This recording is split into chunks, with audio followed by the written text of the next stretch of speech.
Graça e paz mais uma vez. Alegre com o Senhor, né? Descansamos aí uns 10 dias, para a glória de Deus. Precisamos também de um descanso. E eu agradeço a igreja pelas orações. Foi um tempo muito precioso. Apesar de 7 dias de chuva e 3 dias de sol, mas foi bênção demais. Chupei muita manga, andei bastante ali naquele sítio. E descansei bastante também. E essa palavra que eu quero trazer nessa manhã para a igreja, é uma palavra que tem a ver com isso, tem a ver com o tempo.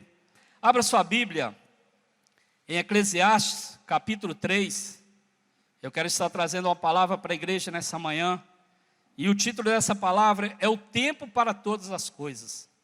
Eclesiastes, capítulo 3, nós vamos ler a partir do versículo 1, um texto muito conhecido da igreja. Nós estamos trabalhando este ano, né, remindo o tempo, e é uma palavra que vai falar muito conosco, uma palavra que falou muito comigo esses dias, e Deus tem confirmado, através de pessoas, através de orações, através de louvores, que nós devemos remir o nosso tempo, nós devemos aproveitar o nosso tempo. Eclesiastes capítulo 3, a partir do versículo 1, diz assim a palavra do Senhor: tudo tem o seu tempo determinado, e há tempo para todo propósito debaixo do céu. Há tempo de nascer e tempo de morrer, tempo de plantar e tempo de arrancar o que se plantou, tempo de matar e tempo de curar, tempo de derrubar e tempo de construir, tempo de chorar e tempo de rir, tempo de prantear e tempo de saltar de alegria, tempo de espalhar pedras e tempo de ajuntar pedras, tempo de abraçar e tempo de deixar de abraçar, tempo de procurar e tempo de perder, tempo de guardar e tempo de jogar fora, tempo de rasgar e tempo de costurar, tempo de ficar calado e tempo de falar, tempo de amar e tempo de odiar, tempo de guerra e tempo de paz. Vá agora para o versículo 11. Deus fez tudo formoso no seu devido tempo, também pôs a eternidade no coração do ser humano, sem que este possa descobrir as obras que Deus fez desde o princípio até o fim. Amém? Glória a Deus. Queridos, há um mês atrás que eu venho lendo Eclesiastes, meditando, principalmente nesse capítulo 3. E eu quero trazer para a igreja hoje, o tema dessa mensagem é o tempo para todas as coisas. Interessante que nesses dias de descanso que nós tivemos ali naquele sítio, no segundo dia, muita chuva, e ali apareceu o dono do sítio com o pai dele. O pai dele já está bem velhinho, e quando ele chegou naquele local, ele saiu e está cuidando ali do gado, foi colher as frutas, foi cuidar ali das galinhas, e tudo, ele não importou com aquela chuva. E quando ele voltou, eu falei para ele assim: seu Adão, mas o senhor não está preocupado com essa chuva? Ele falou: senhor, meu pastor, tudo vem de Deus, a chuva, o sol, isso não pode ser impedimento para a gente fazer o que Deus queira que a gente faça. E eu achei interessante aquilo ali, porque depois ele concluiu dizendo assim: nós nunca estamos satisfeitos com nada. Se está calor, a gente reclama. Se está frio, a gente reclama. Se está chovendo, a gente reclama. Mas nós esquecemos que tudo é de Deus, o tempo é de Deus, a chuva é de Deus, o sol é de Deus, o frio é de Deus. E aí, queridos, meditando nessa palavra durante esses dias, estava ali com a minha família. Ontem, para a glória de Deus, o meu filho Alexander ministrou aqui para os jovens, e ele pregou exatamente sobre esse texto, Eclesiastes 3, de 1 a 8. E a gente não comentou nada sobre isso. Interessante que ele falou algo sobre esse texto, dizendo daquilo que nos atrapalha de servir a Deus, daquilo que nos impede de servir a Deus, ou seja, roubadores do nosso tempo. Pode ser o trabalho, estudo, pode ser as redes sociais, o celular, muitas vezes está roubando o nosso tempo. Mas nessa noite, eu quero trazer uma mensagem diferente para nossos corações. E aí, queridos, quando nós falamos desse tempo, a primeira coisa que nós temos que entender é que o tempo e o espaço em que vivemos são limitados. Por isso devemos ser bons despenseiros de Deus nessa vida. Quando fala que esse tempo é limitado, nós não sabemos o dia de amanhã. Nós não sabemos o que vai acontecer daqui uma hora. Mas muitas vezes, queridos, nós estamos apegados ao passado. Muitas vezes nós estamos preocupados com o futuro e nós não vivemos o dia de hoje. Nós não vivemos esse tempo de agora.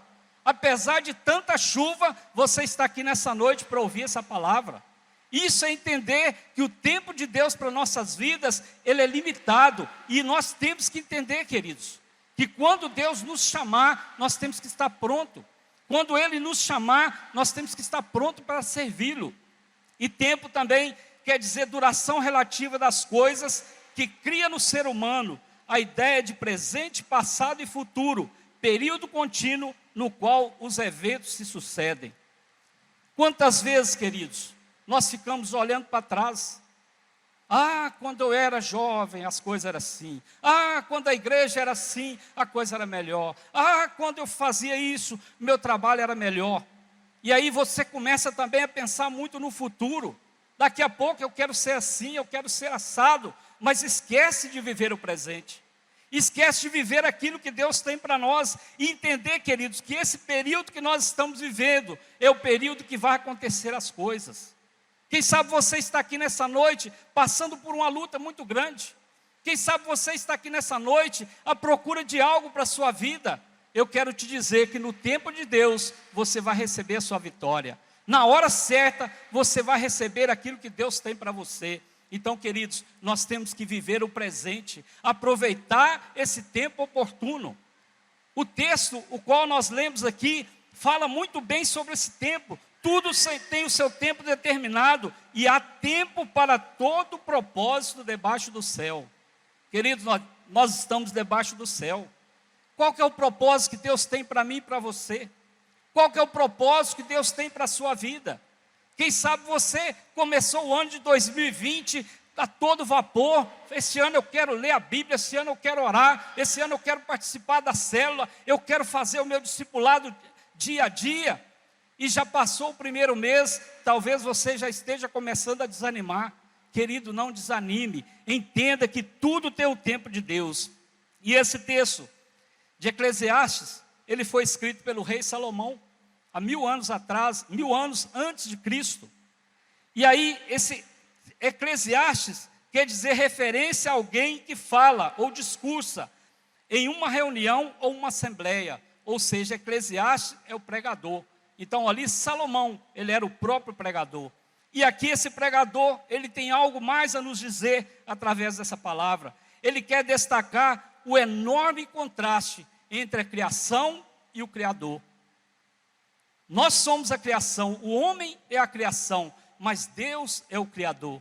Ele é dono de todas as coisas. Tudo vem do Senhor, tudo é para Ele, a glória é para Ele. E muitas vezes, queridos, nós queremos receber a glória. Nós queremos dar a glória para algo, para alguma coisa que está do nosso lado. Mas a glória, ela vem de Deus. E a primeira coisa que Salomão nos mostra é esse contraste que existe entre a criação e o Criador. Alguns filósofos, eu estava lendo alguma coisa sobre isso. Um deles diz assim: se nós como indivíduos não somos singulares, então também não somos importantes.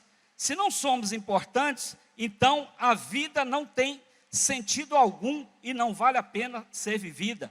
Podemos muito bem seguir a filosofia epicurista. Comamos e bebamos, pois amanhã morreremos. Mas não é isso, queridos. Salomão, ele apresenta argumentos diferentes, argumentos que comprovam que a vida não é isso que esses filósofos falam. Apesar de Salomão dizer que a vida não é nada mais do que agarrar bolhas de sabão que vão estourar, e também ele fala que é correr atrás do vento. Em todo tempo você vai ver Salomão mencionando sobre isso, que a nossa vida é correr atrás do tempo. Mas se você ler essa história, olhar a história de Salomão, nesse período ele já estava velho, e ele já estava se dando ao vinho, ele estava afastado do Senhor, ele estava com a vida toda arrebentada. E muitas vezes, querido, quando nós olhamos para nós, o que nós já passamos até aqui, as oportunidades que nós já recebemos, nós às vezes falamos assim: meu Deus, como que eu perdi o meu tempo? Corri atrás do vento. trabalhei tanto e não consegui nada. O meu filho deu exemplo aqui ontem de um membro da nossa família, que trabalha, mas não tem tempo para aproveitar daquilo que eles ganham. Que vida é essa, querido? Isso Salomão chama de correr atrás do vento. Mas também ele é sábio demais para não contestar os próprios argumentos, de modo que ele, em Eclesiastes, examina cada um deles com grande cuidado. E quando fala da monotonia da vida, ele analisa e descobre que é preciso, queridos, considerar 4 fatores antes de dizer que a vida é monótona e a vida é sem sentido. E a primeira coisa que ele nos ensina é que nós devemos olhar para o alto. E quando nós olhamos para o alto, nós vemos um Deus que está acima do ser humano, um Deus que está no controle do tempo e equilibra as experiências da vida. Um Deus que está vendo tudo aquilo que você está passando, um Deus que tem cuidado nos mínimos detalhes. Eu não sei como você chegou aqui nessa noite, eu não sei qual que é a sua preocupação, eu não sei qual que é o seu desejo na sua vida espiritual, mas eu quero te dizer, queridos, que nós temos que olhar para o alto e nós temos que entender que existe um Deus que está sobre todas as coisas. E o segundo fator que ele nos ensina é quando nós olhamos algo dentro do ser humano, vê algo dentro do ser humano que une a Deus, ou seja, a eternidade em seu coração. Outra coisa, ele fala em terceiro lugar, vê algo adiante do ser humano, a certeza da morte. Se você andar mais um pouquinho aí no versículo 15 até o versículo 22 do mesmo capítulo, vai falar sobre isso. E em último lugar, ele vê algo ao redor do ser humano, os problemas e os fardos da vida.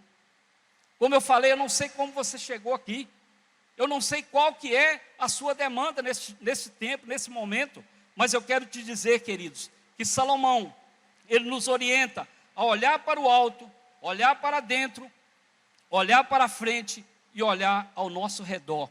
E considerar o tempo, a eternidade, a morte e o sofrimento. E muitas vezes nós achamos assim, mas eu sou filho do rei, eu não preciso sofrer desse jeito. Que sofrimento é esse que nós passamos, queridos? Olha José não precisava de passar por tudo aquilo. Bastava Deus falar para ele, você vai ser o rei, você vai ser o governador do Egito. E ele receberia, mas José passou por todo o processo para que o caráter dele fosse transformado, para que o caráter dele fosse feito por Deus. E muitas vezes também, queridos, nós passamos por isso para que o nosso caráter seja transformado, para que nossa vida seja transformada. Esses são os fatores que Deus usa para evitar que a vida se torne monótona e sem sentido.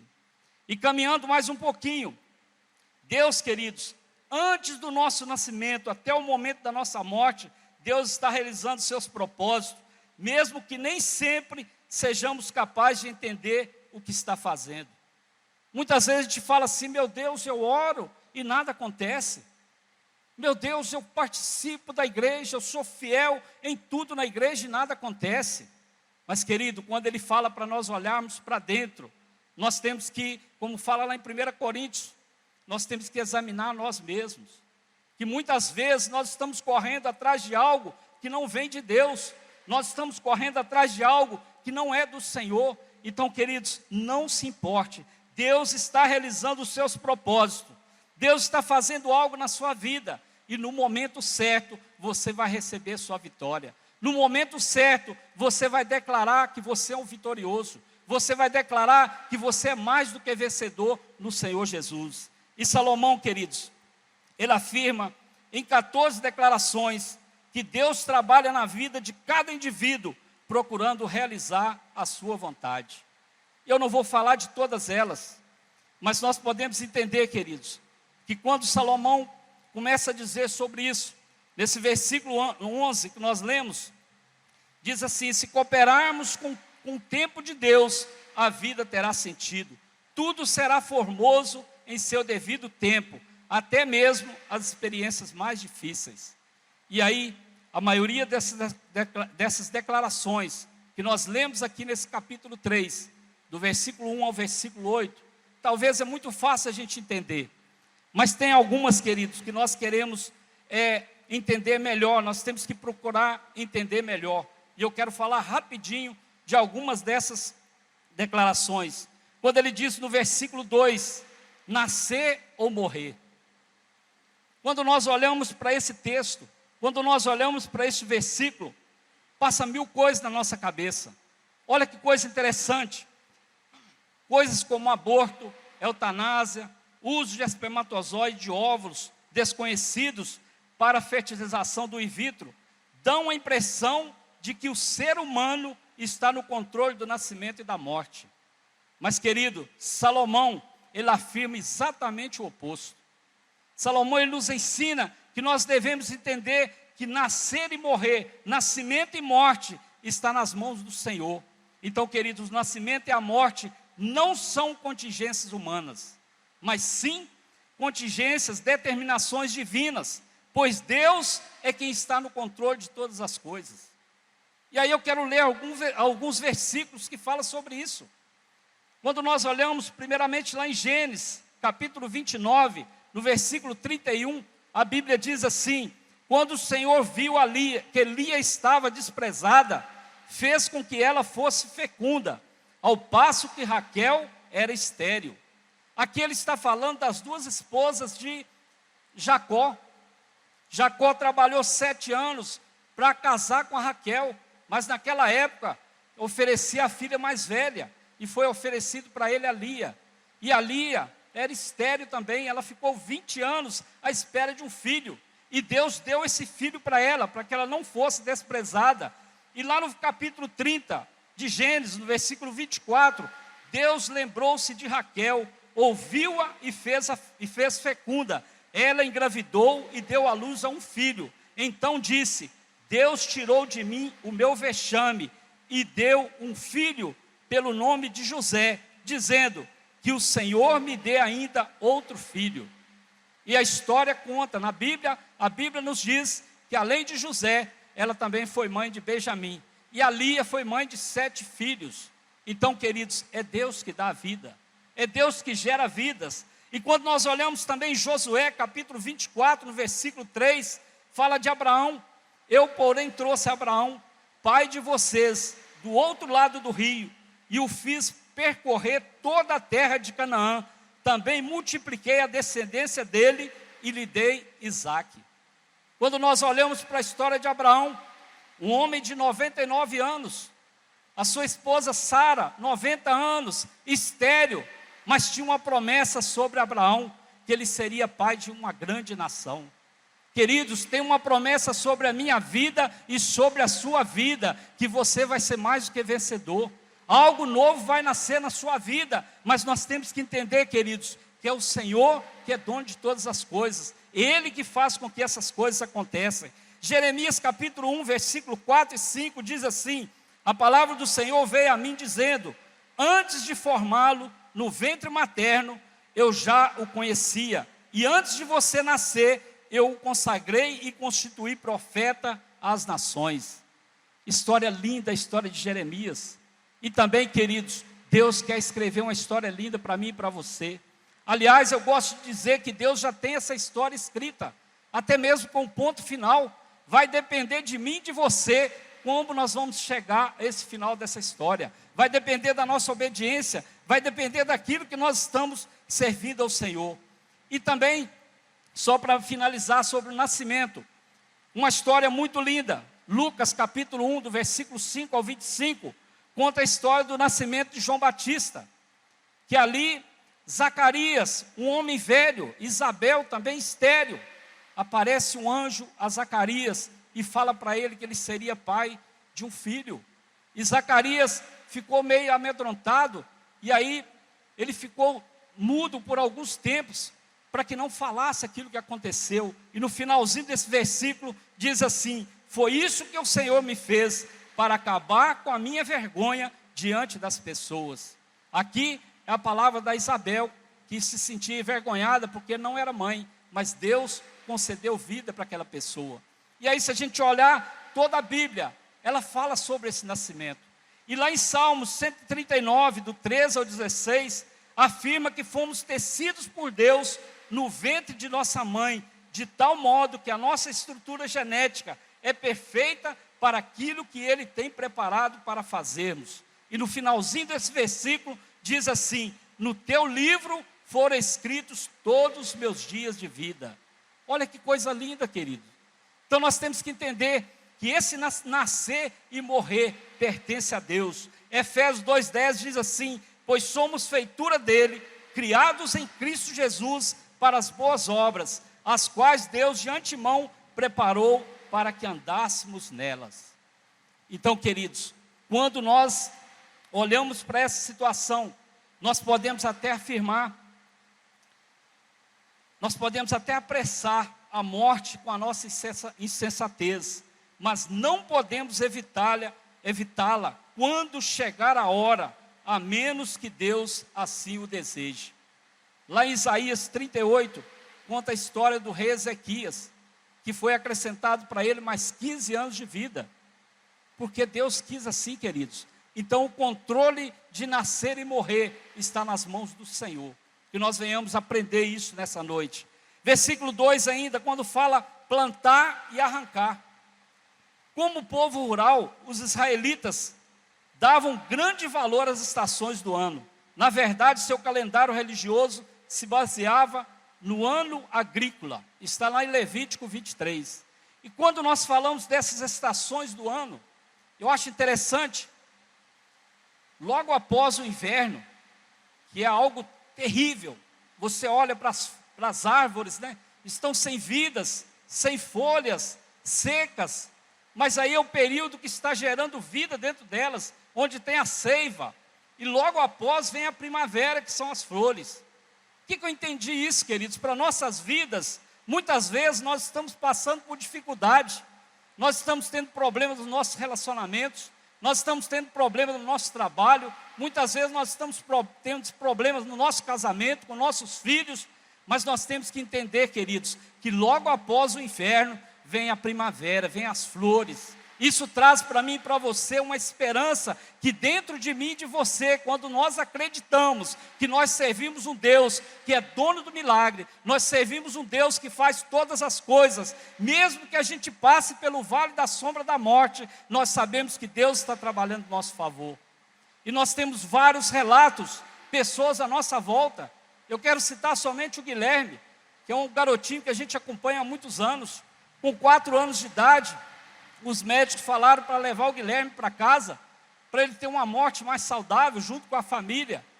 E para a glória do Senhor, o Guilherme hoje está com 13 anos de idade, não tem sequela nenhuma, está curado, porque Deus quis curá-lo.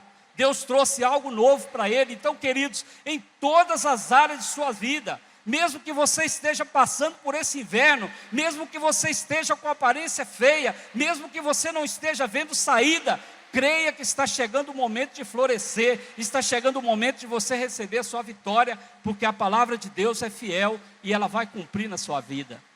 E os homens, eles podem até arar e semear, mas somente Deus pode fazer as lavouras crescerem. Esse texto está lá em Salmos 65, 9 e 13. Depois você confere. E aí, queridos, quando fala de arrancar, pode ser uma referência à remoção de plantas improdutivas. Um bom agricultor sabe que a natureza só trabalha em seu favor se ele trabalhar junto com ela. Quando fala de arrancar dessas plantas improdutivas, está falando de agricultura. Mas vamos trazer isso para nossos dias, vamos trazer isso para a nossa vida espiritual. Quantas pessoas hoje estão arrancando as pessoas do reino de Deus? Quantas pessoas hoje estão fazendo separação? Quantas pessoas hoje estão condenando, apontando o dedo, falando que para aquele não tem solução, para aquela não tem solução? Isso não é o papel meu e seu, queridos. O nosso papel é amar, o nosso papel é cuidar, o nosso papel é estar junto com essas pessoas. Nós não podemos arrancar essas pessoas que talvez não estejam produzindo, e sim que a gente profetize sobre a vida delas, para que amanhã ela seja produtiva no reino do Senhor. Então, queridos, essa palavra plantar e arrancar, ela nos traz esse ensinamento, ela nos ensina, queridos, que é também um grande segredo ter uma vida bem-sucedida, é aprender os princípios de Deus e cooperar com eles. O que é aprender esses princípios de Deus? Obedecer a sua palavra, andar segundo os seus mandamentos. Obedecer, queridos, é melhor do que sacrificar. Mas muitas vezes nós estamos levando uma vida arrastada, muitas vezes nós estamos levando uma vida de qualquer maneira, uma leitura de Bíblia de qualquer maneira, nós não estamos servindo com qualidade e queremos receber algo de Deus. Então, querido, que nós aprendamos a viver esses princípios de Deus nas nossas vidas, que nós venhamos a cada dia estar cooperando com o Senhor. Cooperar com o Senhor nada mais é do que obedecer, é seguir as Escrituras, é seguir a palavra de Deus. Versículo 3, ele vai falar sobre matar e curar. É provável que não se trata de uma referência à guerra ou autodefesa, mas sim aos resultados de uma peste na terra. Lá no versículo 8 desse capítulo 3 fala sobre isso. E em 1 Samuel capítulo 2, o versículo 6, diz assim: o Senhor é quem tira a vida e quem dá. Ele faz descer a sepultura e faz subir. O que nós entendemos com isso, queridos? Que Deus, Ele permite que alguns morram e outros sejam curados. E muitas vezes, eu já vi muito isso no nosso meio. Claro que eu creio que o Senhor cura. Claro que eu creio que Ele é dono dos milagres, Ele que faz milagres. Eu tenho presenciado isso. Mas, queridos, nós não podemos ignorar que Deus deixou também os médicos para cuidar de nós. Muitas vezes nós estamos vendo pessoas passando por situações difíceis e não querem procurar um médico. Claro que o milagre vai vir, mas nós também temos que ser cuidadosos, porque aí mais uma vez nós vamos entender sobre o rei Ezequias, que apesar dele estar naquela dificuldade, o próprio Deus falou para ele que daria mais tempo para ele. Então, queridos, Deus permite que alguns morram e outros sejam curados. Nós devemos vigiar, nós devemos estar atentos, entender que também sobre matar e curar depende do Senhor. Versículo 5, ele fala espalhar pedras e ajuntar pedras. Esse texto é interessante, se nós observarmos, lá na Palestina, o irmão Toninho conhece, um lugar muito pedregoso. E ali os agricultores têm que separar aquelas pedras para cultivar alguma coisa. E muitas vezes, querido, quando nós entendemos dessas pedras, nós achamos que tudo é dificuldade. Nós colocamos todas as dificuldades, tem muita pedra no meu caminho, eu vou tropeçar. Mas aí a Bíblia fala que para fazer mal a um inimigo, bastava espalhar essas pedras em seus campos. Lá em 2 Reis, capítulo 3, versículos 19 e 25, diz assim: vocês conquistarão todas as cidades fortificadas e todas as cidades principais, cortarão todas as árvores frutíferas, taparão todas as fontes de águas e danificarão com pedras todos os campos de cultivo.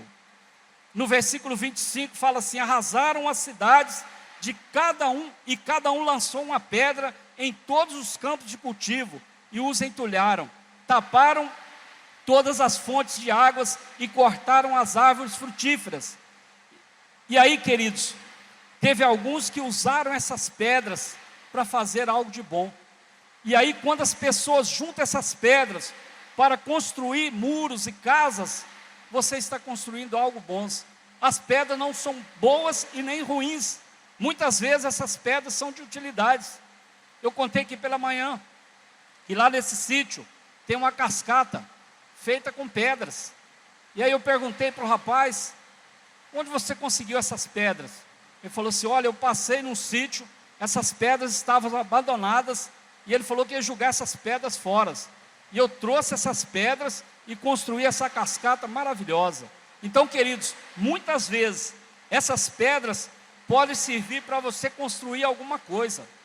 Essas pedras podem servir para você construir uma escada, para você ir subindo na presença do Senhor. Muitas vezes essas pedras também vão ser utilizadas para que você tenha algo para apresentar para as pessoas. Então não pense, queridos, que tudo é dificuldade, porque o Senhor quer trazer bênção para nossas vidas. Também ele fala no versículo 5 sobre abraçar e afastar-se de abraçar. Algumas pessoas demonstram sua afeição abertamente, se beijando e abraçando quando se encontram ou quando partem. Tem um país aí que eles usam muito isso, o ósculo santo. Eles cumprimentam quando estão saindo, né, quando estão chegando, eles usam isso. E também, queridos, eu tive essa experiência quando eu vivi uma parte do meu tempo fora da minha família. E eu não tinha essa mania de estar cumprimentando meus irmãos, abraçando minhas irmãs. E aí, quando a gente ficou fora de Viçosa uns tempos, quando nós voltamos, aí a gente começou a cumprimentar, abraçar. Eu beijava minhas irmãs. E isso já tem 15 anos que nós voltamos. E continua isso até hoje. Maravilhoso você entender que esse tempo de abraçar é tempo de você estar perto do seu amigo. Quantas vezes nós estamos no velório, a gente abraça uma pessoa, a gente consola aquela pessoa, mas em vida, às vezes a gente não procura ninguém. Em vida, às vezes a gente não procura se abraçar. Mas a Bíblia também nos ensina, pelo menos em 2 textos, fala que nós devemos afastar-se de abraçar.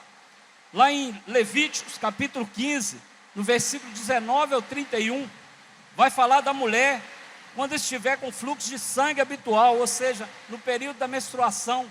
Nesse período de 7 dias, o homem tem que ficar afastado da mulher, tem que evitar de abraçar, evitar de ficar com ela. No versículo 31 diz assim: assim vocês separarão os filhos de Israel das suas impurezas, para que não morram nelas, ao contaminarem o meu tabernáculo que está no meio deles. Então, queridos, dar um tempo em abraçar-se é nesse período habitual da mulher. E também, lá em 1 Coríntios capítulo 5, no versículo 7, ele fala sobre um período interessante. Não se privem um ao outro, a não ser talvez por mútuo consentimento, por algum tempo, para se dedicarem à oração. Depois retornem à vida conjugal, para que Satanás não tente vocês por não terem domínio próprio. Então aqui a Bíblia nos ensina a vigiar, até mesmo no período de oração. Mesmo que o seu parceiro, a sua parceira concorde, você tem que fazer isso por um curto período, para que Satanás não aproveite dessa oportunidade e queira lançar a seta dele. Então, queridos, abraçar, tempo de abraçar e tempo de afastar-se de abraçar. Até isso são cuidados que Deus tem com as nossas vidas. E também, queridos, no versículo 7, ele fala tempo de rasgar e tempo de coser. Trata-se provavelmente de uma referência ao costume dos israelitas de rasgar as vestes em ocasiões de luto ou arrependimento. Lá em 2 Samuel capítulo 13, no versículo 31, a Bíblia diz: então o rei se levantou, rasgou as suas roupas e se lançou por terra, e todos os seus servos que estavam presentes rasgaram também as suas roupas. Quando o rei Davi recebeu a notícia que o seu filho Absalão tinha matado todos os seus filhos e nenhum se escapou, ele rasgou as suas vestes, e todos que estavam com ele rasgaram as vestes também e lançaram em terra. Esdras 9:5 diz que na oração e confissão de Esdras, na hora do sacrifício da tarde, levantei-me da minha humilhação com as roupas e o manto já rasgados, e me pus de joelhos, estendi as mãos para o Senhor meu Deus. Olha que coisa interessante. Então, este momento de rasgar, esse momento de coser, é algo que vem de Deus. E Deus espera que nós, querido, que nos entristeçamos ao perder entes queridos, mas que não façamos como os incrédulos. Tem um texto muito interessante, 1 Tessalonicenses, capítulo 4, do versículo 13 ao 18, fala sobre isso. E essa semana eu fiquei muito triste ao ouvir numa rádio um pastor falando, anunciando que o pai dele estava no inferno de cabeça para baixo, porque ele não confessou Jesus. Quem sou eu, quem é você para condenar uma pessoa nesse ponto? É Deus que faz esse conflito no final, queridos. É Ele que vai separar, é Ele que vai trazer isso para nossas vidas. E como que a pessoa tem coragem de falar uma coisa dessa? E eu já tenho ouvido absurdos em velórios que eu tenho participado, pessoas condenando, pessoas apontando o dedo, coisa que não cabe a mim e não cabe a você. Então, queridos, chega um momento em que devemos pegar a linha e a agulha e começar a remendar o que é preciso em nossas vidas. O que está de errado na minha vida e na sua vida? Nós temos que colocar na presença do Senhor. Nós temos que todos os dias vigiar e entender que o Senhor está trabalhando em nosso favor. Amar e aborrecer, no versículo 8, quando ele fala sobre amar e aborrecer.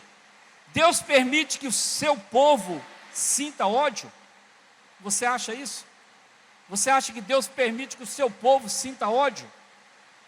Eu quero mostrar para você, queridos, que muitas vezes, quando nós falamos de guerra e paz, muitas vezes nós olhamos para um país pequenininho, e a gente vê aquele país sendo atacado, lá no fundinho do nosso coração, a gente fala assim: por que a Coreia do Norte não vai lá e detona aquele país?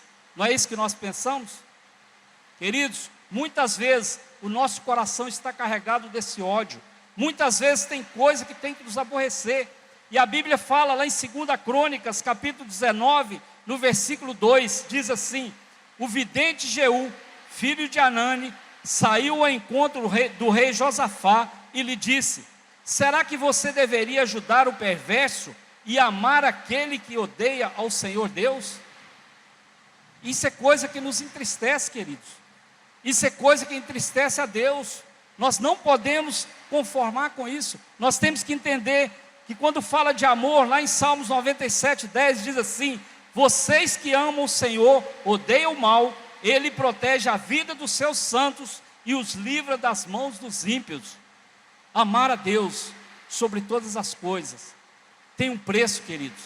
Amar a Deus sobre todas as coisas tem algo bom para nós também, mas não é fácil, que muitas vezes nós carregamos dentro de nós algo que pode trazer ódio, algo que pode trazer guerra. Apocalipse 2, versículo 6 diz assim: mas você tem a seu favor o fato de que odeia as obras dos nicolaítas, as quais eu também odeio. Está falando aqui para a igreja em Éfeso, que abandonou o primeiro amor e aborreceu o Senhor. Também lá em Apocalipse 2,15 diz assim: além disso, estão também aí em seu meio os que seguem a doutrina dos nicolaítas. A igreja em Pérgamo estava seguindo a doutrina que não agradava ao Senhor. E tem um texto muito interessante que eu gostaria que você lesse depois, Provérbios 6, de 16 a 19, que fala 6 coisas aborrecem o Senhor, e a 7ª nem se fala, queridos. Que nós não sejamos mexeriqueiros, que nós não sejamos importunos na vida de ninguém. Nós temos que entender isso todos os dias. Nós temos que clamar ao Senhor, nós temos que pedir ao Senhor para que nós tenhamos uma vida regada pela palavra do Senhor. E aí, queridos, quando nós olhamos para nossas vidas, ela é como um medicamento. Eu não sei quem conhece aí a farmácia de manipulação. Se você levar vários medicamentos separados, a Fatinha sabe muito bem disso. De repente, se você tomar um daquele medicamento individual, pode ser letal, pode te matar. Mas quando esses medicamentos são misturados, ele promove a cura. O que eu entendi com isso, queridos? Quando nós amamos a Deus, quando nós obedecemos a palavra do Senhor, traz cura para a nossa alma, traz uma expectativa de vida, uma expectativa de dias melhores nessa terra. Por isso que eu falei lá no início, que muitas vezes nós não temos vivido os propósitos de Deus na nossa vida, porque nós não temos obedecido a palavra. E o grande segredo da nossa vitória, o grande segredo da nossa caminhada, está em obedecer a palavra do Senhor. Em sua soberania, Deus está no controle e tem um tempo e um propósito para todas as coisas. Romanos 8, 28 fala sobre isso. Não se trata de fatalismo, nem de uma ideia que nos priva da nossa liberdade ou responsabilidade. Muitas vezes, queridos, nós batemos no peito e falamos assim: eu sou salvo, eu sou remido pelo sangue do Cordeiro. Mas muitas vezes nós não fazemos nada no reino do Senhor. E nós fomos chamados para fazer diferença. Nós fomos chamados para fazer algo diferente nessa terra. Nós não fomos chamados para simplesmente ficarmos aqui nessa cadeira. Nós temos que anunciar essa palavra lá fora. E concluindo, queridos, nós vimos que há um tempo para todas as coisas. E esse tempo, ele é extremamente precioso para ser desperdiçado. Devemos saber usar bem o nosso tempo, seja buscando conhecimento, seja desfrutando da companhia dos nossos familiares e principalmente servindo ao Senhor. Então, queridos, que nós venhamos aproveitar esse tempo. Somente Deus é poderoso e somente Ele deve ser o centro da nossa busca. Essa é a palavra que eu deixo nessa noite. E que cada um de nós venhamos entender os propósitos do Senhor para nossas vidas. Eu creio, queridos, que Deus quer levantar uma geração. Deus está levantando uma geração de verdadeiros adoradores. Uma geração que não venha perder tempo com coisas fúteis. Uma geração que não venha perder tempo com coisa que não vai nos levar a lugar nenhum. Mas que nós venhamos aproveitar esse tempo, lendo a palavra, aprendendo na palavra, indo até as pessoas, levando a salvação até as pessoas. É isso que Deus espera de mim e de você, em nome de Jesus. Amém, queridos?